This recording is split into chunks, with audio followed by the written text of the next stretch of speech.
एही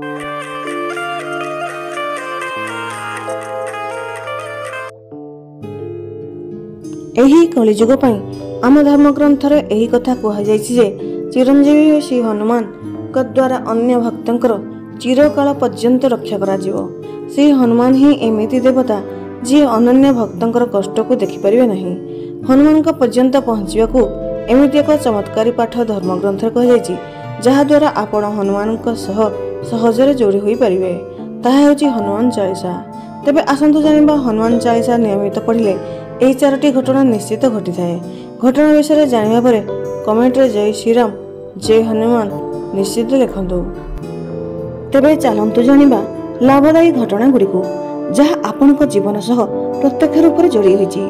प्रथम, जदि केही अनन्य भक्त श्री हनुमान चालीसा नियमित रूप से प्रतिदिन पाठ करुथाए तो तांको जीवन में एमिति चमत्कार तथ्य और रहस्यमय घटना घटिबा आरंभ हो जाए जहा से केबे भाबी नथिबे।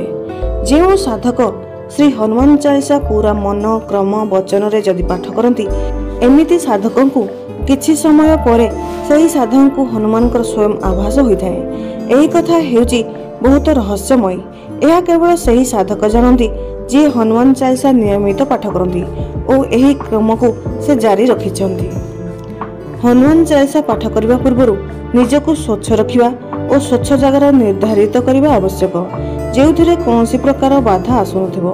जदि आपण निष्ठा और भक्ति रे हनुमान चालीसा पढ़ुचंती तेबे हनुमान आपण को निश्चित अनुभव कराइबे जे से आपण को आखपाखर अछंती।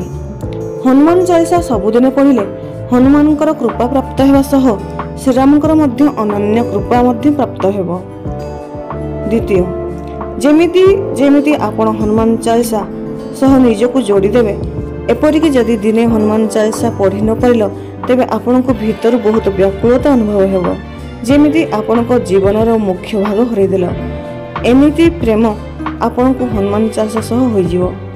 एहा सह आपण ऊर्जावान होई जिवे और आपण को प्रत्येक कथारे दिव्यता समस्त को देखिया को मिलिबो।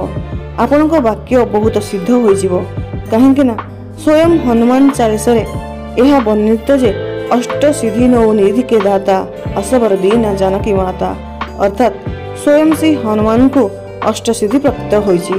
हनुमान एक नियम हेउची जे जेउ अनन्य भक्त श्री हनुमान को समर्पित भाव पूजा करिथाए हनुमान चालीसा सह जोड़ी होइथाए हनुमान निज स्वरूप अनन्य भक्त को प्रदान करती।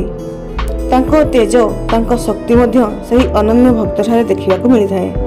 एहा सबुठारु दिव्य घटना जहा आपनक सह घटिबो।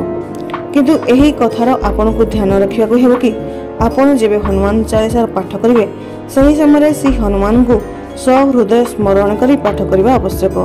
एथिरे कौन प्रकार भूल करिवेनी काहेकि ना हनुमान चालीसा रे जेतिकी भी चौपाई अछि से सब चौपाई को प्रथम ही सिद्ध करा जायछि। एही सिद्धि चौपाई को जदि आपण धीरे धीरे आपण को जीवन रे आनिबे तो हनुमान निज स्वरूप आपण को प्रदान कर दियंती। तृतीय, हनुमान चालीसा बिना अन्य कौन प्रयोग न थाई पारे जहा द्वारा हनुमान को खुशी करा जाई परिबो। नीतिदिन हनुमान चालीसा पाठ सह श्रीराम नाम जप करिबा आरंभ कर देबे तो श्रीरामकर मध्य अद्भुत कृपा प्राप्त होइथाए। चतुर्थ, हनुमान चालीसा नियमित पाठ करुथुवा साधक जीवन रे एही घटना हुए कि आपण अधिकरु अधिक हनुमान चालीसा पढ़िबा प्रारंभ करिवे। आपण को आध्यात्मिक रे अधिकरु अधिक रुचि बढ़िबो। एपरिकी आपण को एमिति लागिबो कि जीवन रे सब महत्व आध्यात्मिक ही अटे अर्थात आपण धीरे धीरे एते स्वात्विक होई जिवे जे एते आध्यात्मिक होई जिवे जे आपण जेउठारे उपस्थित थिबे सेही ठारे सफलता आपनकर निश्चित ही हेबो। जहा उपरे श्रीराम ओ श्री हनुमानकर आशीर्वाद रहिछि ताकू केही कोनोसी ठार हराई पारे नाही। एपरि व्यक्तिर विश्वास भांगी ताकू भूल बाटरे नेबा असंभव होइथाए। आपण आपनक जीवन रे पादे पादे रे सफलता को ही देखिबे। ताहा सह जे माने आपनक सहित जोड़ी होइथिबे सेमाने मध्य सफलता निश्चय होइबे। आपनक सह कथावार्ता हेउथिबा लोक मध्य सफलता हासिल करिवे अर्थात आपनक जीवन बहुत बहुत सार्थक होई जिवो। एही चारोटी घटना आपनक जीवन रे निश्चित घटिबो ही घटिबो जदि आपण निष्ठा और भक्ति रे हनुमान चालीसा पाठ करछंती। एमिति भक्त निजर मंगल करिया सह ଅନ୍ୟର ମଧ୍ୟ କଲ୍ୟାଣ କରିଥାଏ।